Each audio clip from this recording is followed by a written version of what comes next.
No matter how good you are at Magic the Gathering, none of it matters unless you're able to translate that knowledge to someone else when it comes to spreading that awareness. If you're creating a sideboard guide, a primer, or some type of introduction, maybe through a video, none of your skill matters unless you understand how to translate that information. And that has been true throughout history. Knowledge translation is slowly becoming a lost art. It's been an art for a very long time. A lot of professionals spend years in school and training throughout their vocation to master that art. And I mean, throughout recent times of banning books, closing schools, and our attention spans disappearing, it's been really tough to get information across to people that want it. And even the people that want it do so in a very specific way. They want short, quick grabs of information. They want to be able to solve the metagame in 10 words or less, or whatever the hell the new TikTok trend is. And so with that comes a skill of pro players versus content creators. In a lot of ways, personalities like myself, yes, I will call myself a personality,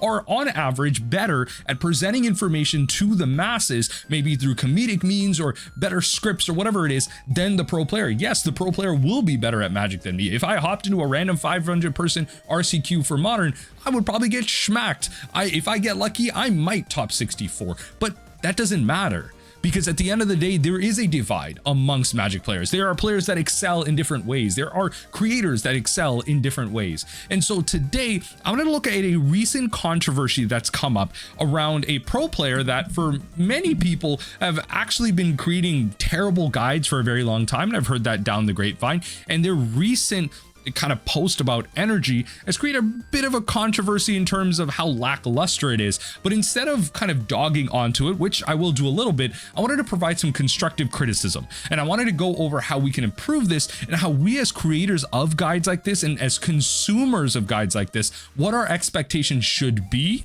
and what they should be in terms of price, in terms of content, and go over in general, us as Magic players, how we can do better to improve what we put out there for the masses. Now, specifically, this is around MTG Rastaff's post just on the 15th about what's up, guys. I just finished my primer guide about Boros Energy. There are 6 pages and 10 matchups against the most popular decks in Modern. If you want to do well in your RC, I'd really recommend this guide. This time I'm selling for 15 USD or 17 ticks.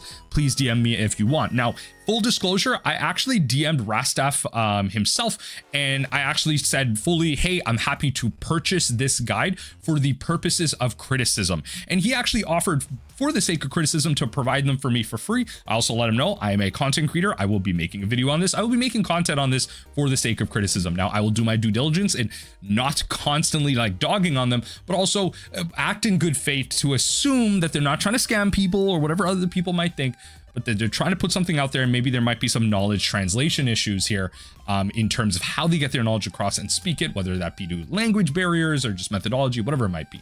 And so the real tweet that I came across originally was this from Theodore, which actually Sodak retweeted and said, imagine paying more for a single sideboard guide than a monthly New Yorker subscription and getting this.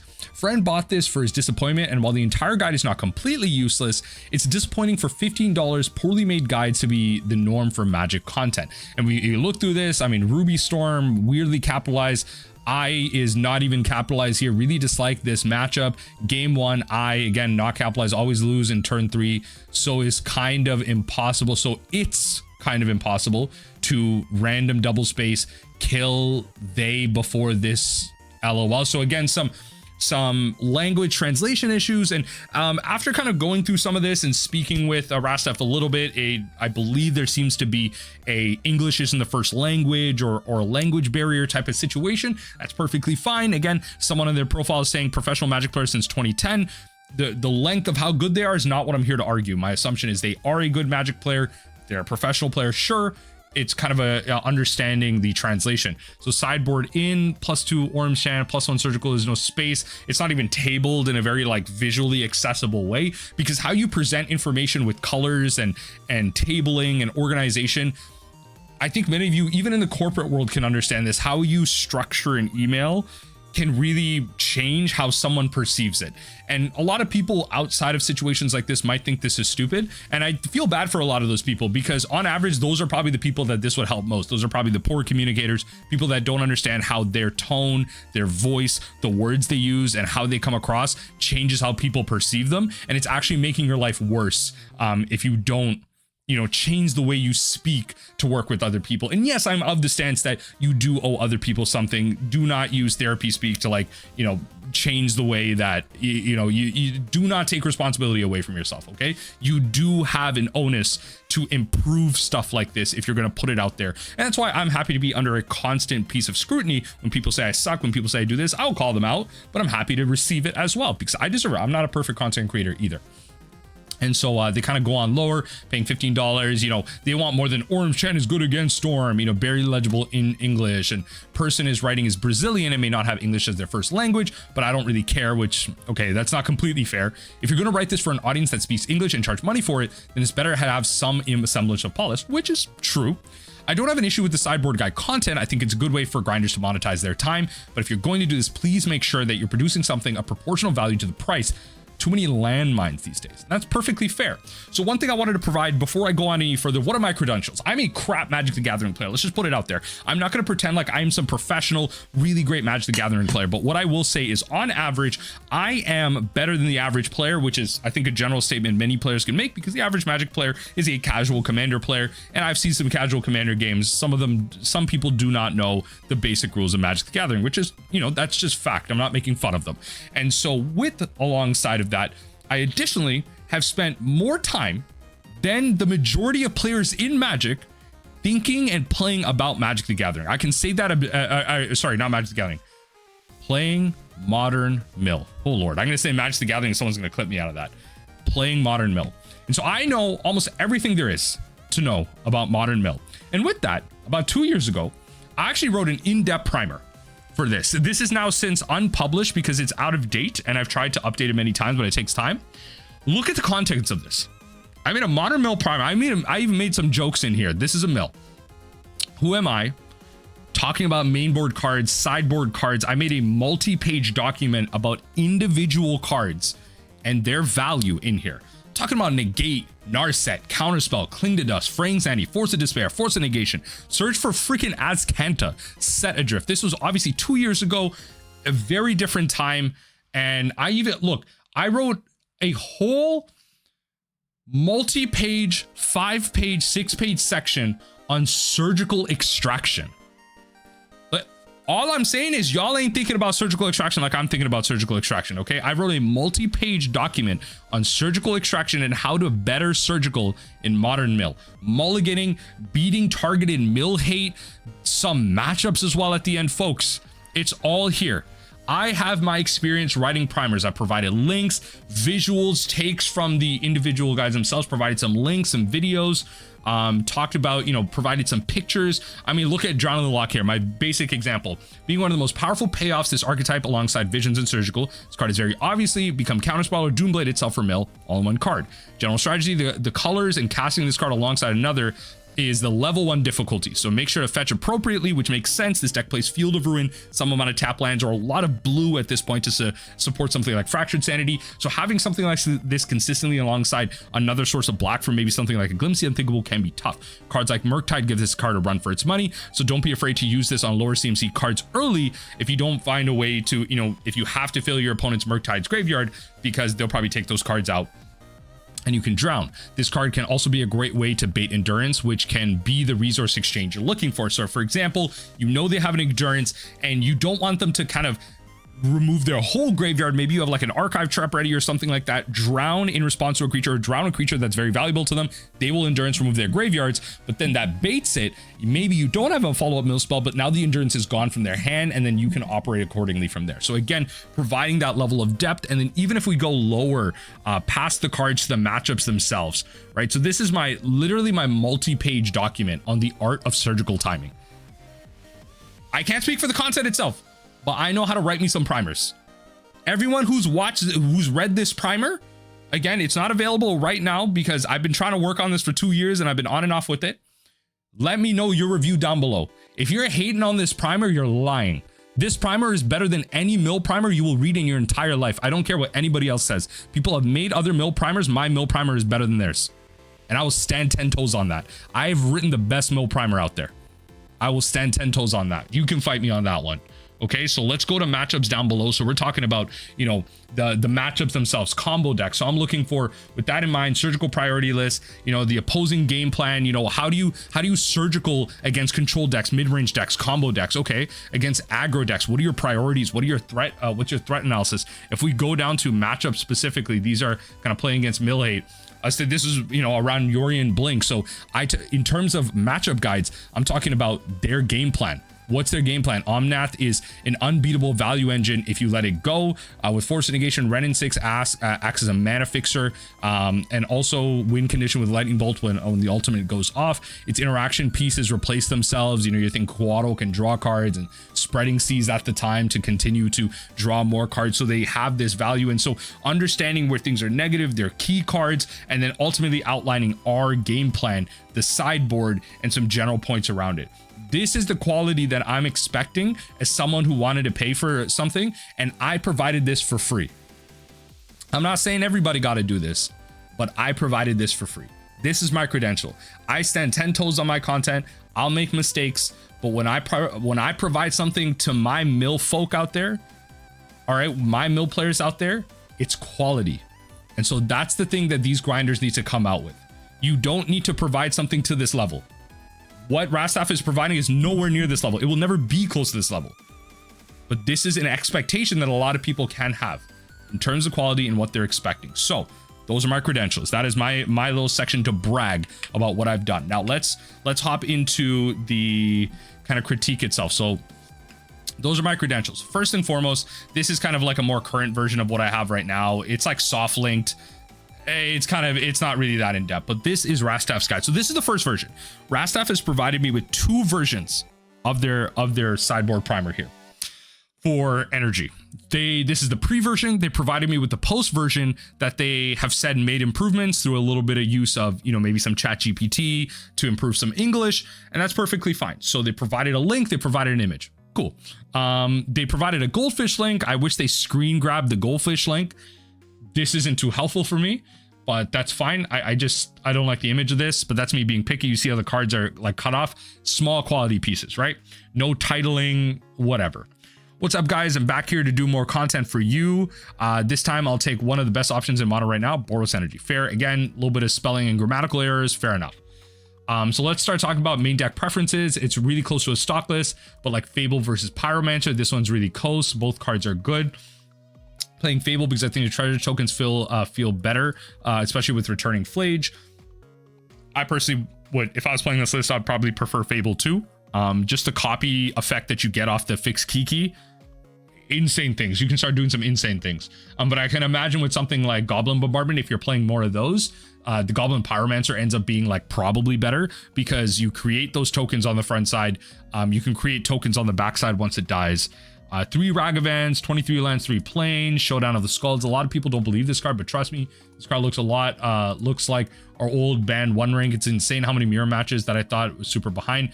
So you're talking about cards here. One thing I would put in here is honestly, don't just orient this stuff towards pro players or people who are more invested. One of the things that I think, you know, on average, the more invested player will be purchasing a sideboard guide, fair.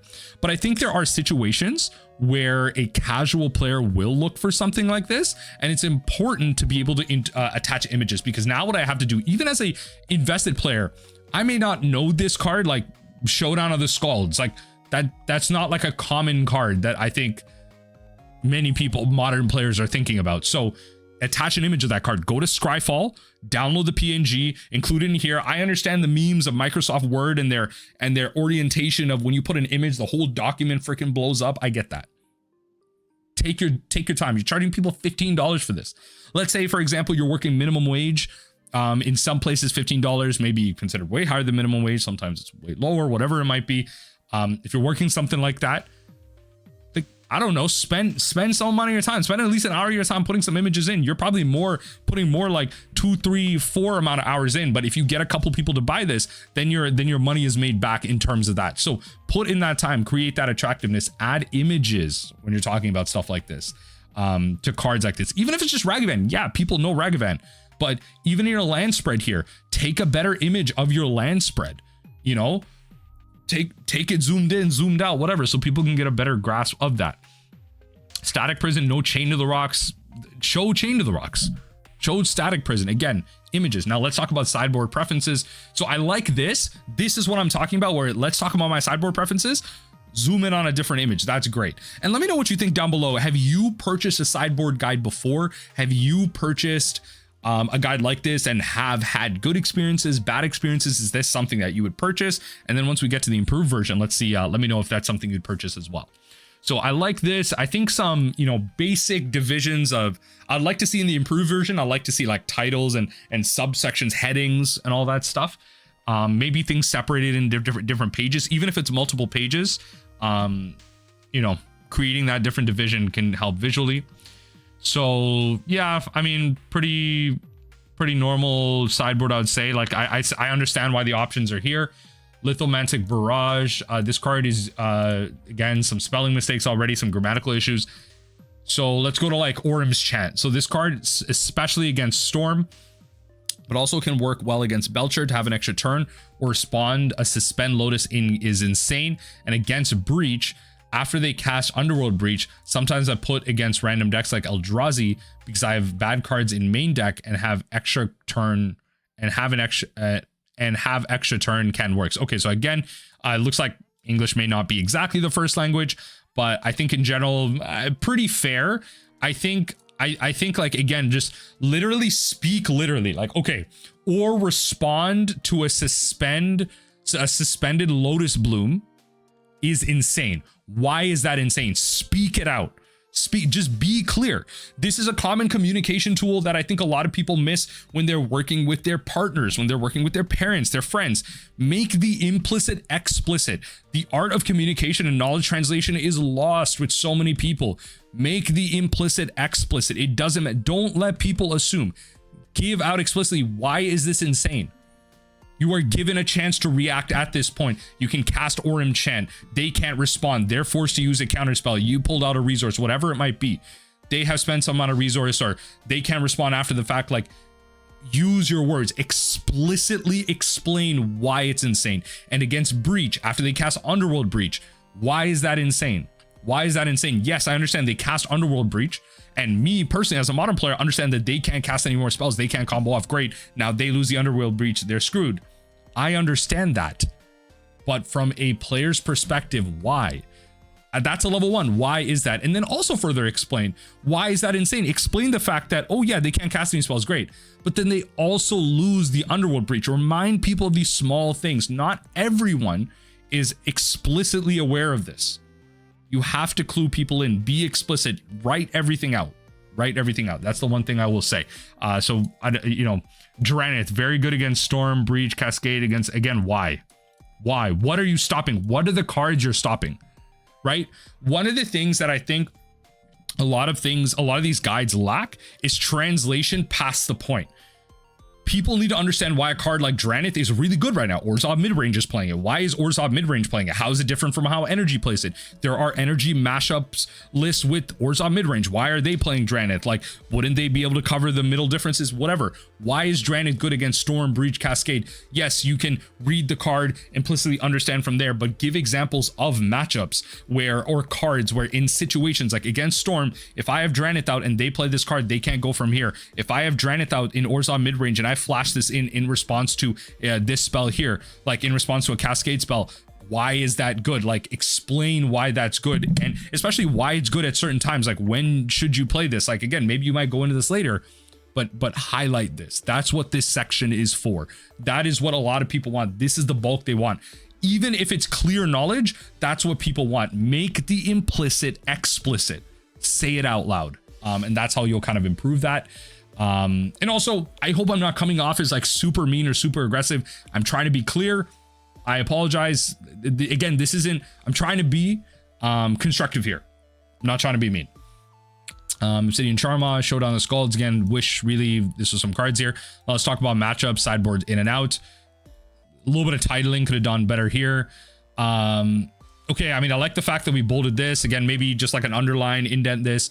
I think these two. Okay, so let's look at, you know, let's look at the, okay, so the Ruby Storm one was kind of the funny one. Okay, let's go into the Belcher matchup. The Ruby Storm was provided in the picture. So another matchup like Storm that I don't want to face much. I think both are our worst matchups.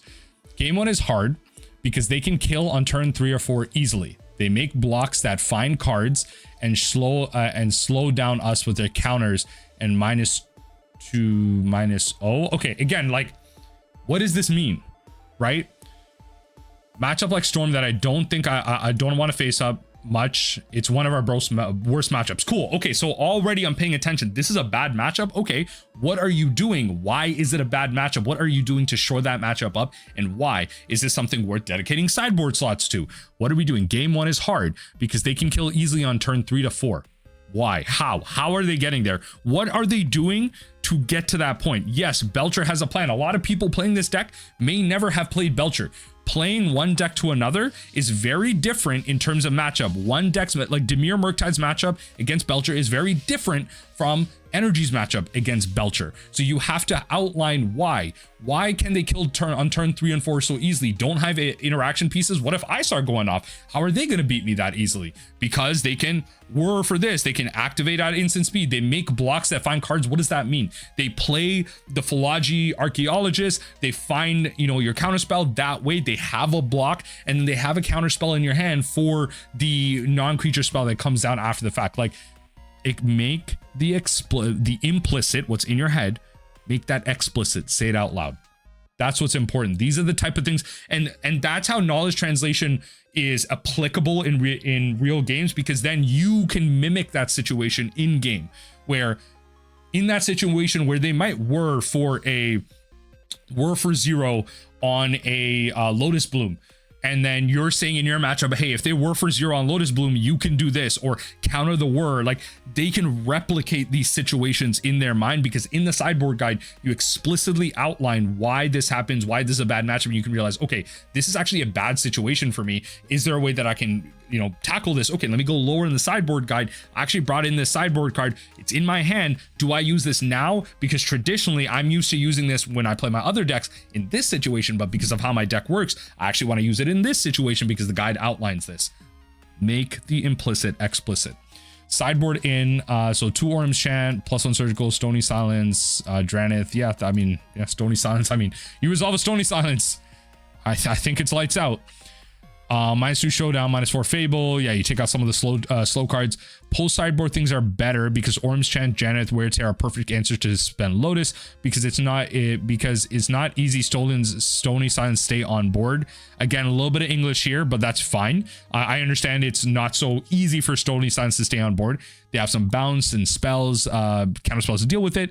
I keep removal because it's important to kill their blocks too, to give Ragavan value, to kill Tameshi. That's fair too. Keep a little bit of removal, get their blocks out of the way, because a lot of ways that you're going to get that early value is triggering your Ocelot Pride a little bit early, getting some cats out so you can kill them very easily with, maybe, like if you're in something like Mardu Energy, you can kill your own cat token with an Orcish Bowmasters to flip something like an Ajani, so stuff like that. So in general, that seems like that's the sideboard guide. Really missing content, visually really lack of, like, not appealing. This is it's not even a 6-page document. This is a 5-page document.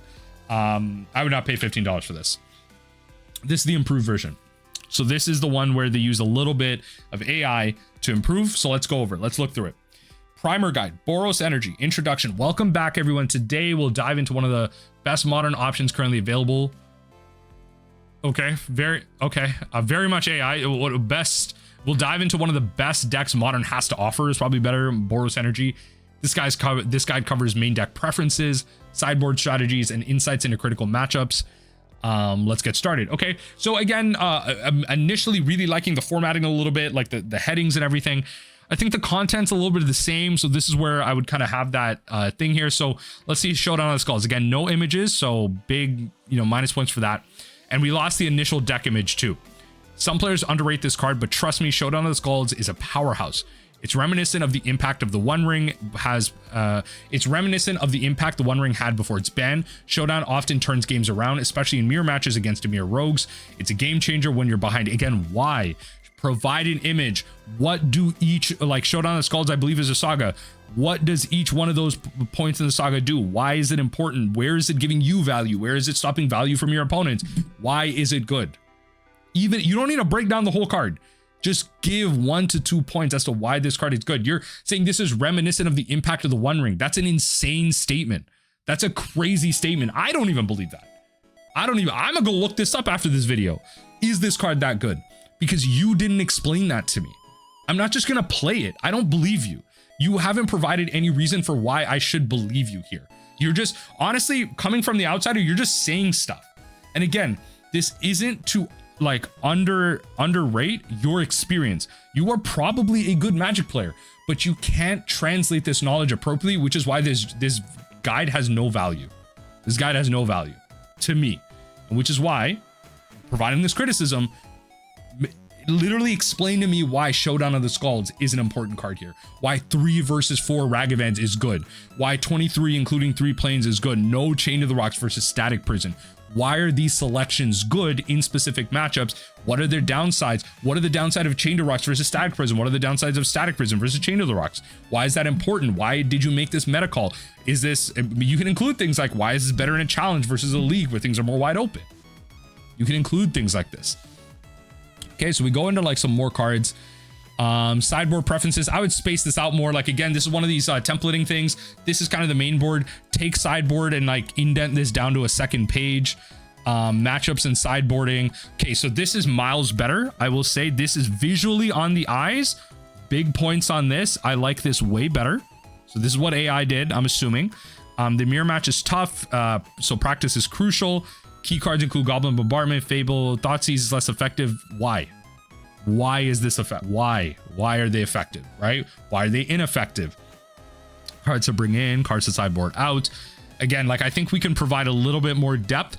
And I like there's a conclusion here. Okay, this is an addition. Boros Energy is a versatile and powerful deck in the modern format. Its ability to adapt to various matchups makes it a strong contender. Keep practicing, refine your sideboarding, and dominate the metagame. Okay, so very AI general statement. So in general, more pictures. This is for all sideboard guide. More pictures, more explicitly stating knowledge, and more explanations for your statements. Don't just make statements. It's okay. This isn't for you. This isn't exactly against you. I'm not, this next little bit isn't exactly against you. This is against all creators, and I'm kind of liable for this too. Don't make statements without being able to, or just implicitly right there in the moment backing it up. Don't, unless you have proven experience. Right now, Rastav, you have no proven experience for me. I've not interacted with you before. You have told me you're a professional Magic player, and I have done my due diligence as a person to give you the leeway of believing you. I've given you that space. I believe you. But how you translate knowledge is not great. And what I would say in general to all creators that make guides like this, don't make statements like this, because I read this and I don't believe you. Statements like that don't make any sense to me, because you're not proving to me this matchup is favorable due to your fast removal and pressure. Even that, wow, look at this brute skill combo. This matchup is favorable due to your fast removal and pressure. Wow, that changed. Wow, you see that provides so much more context, because that tells me, maybe as a mid-level experienced Magic player, fast removal, pressure. Okay, I'm playing against brute scale combo. I have a hand with 3 hands, a Ragavan, a Goblin Bombardment, a Ocelot Pride, and 1 Galvanic Discharge. Oh, okay. Removal, a little bit of fast pressure. Okay, yeah, you know what? I like this. So the guide said I'm favored doing my fast removal and pressure. I have some fast removal and pressure. Okay. Again, explain why. What are your best cards to, in that situation? Are you starting on Ragavan? Are you starting on Ocelot Pride? Why versus why not? What are you expecting on the draw versus on the play? If there's any type of minutia like that, include that. Pulse Board, Stony Silence, and Wear Tear improves your chances significantly. Again, so why?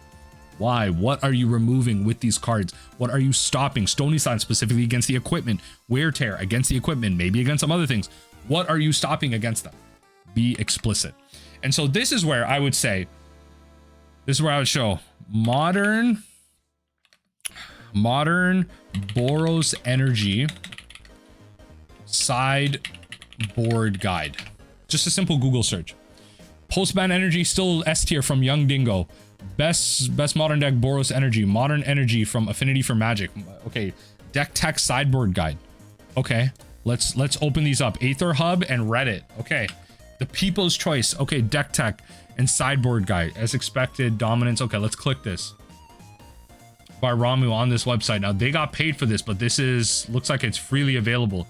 Bolded cards, linked cards, images with links.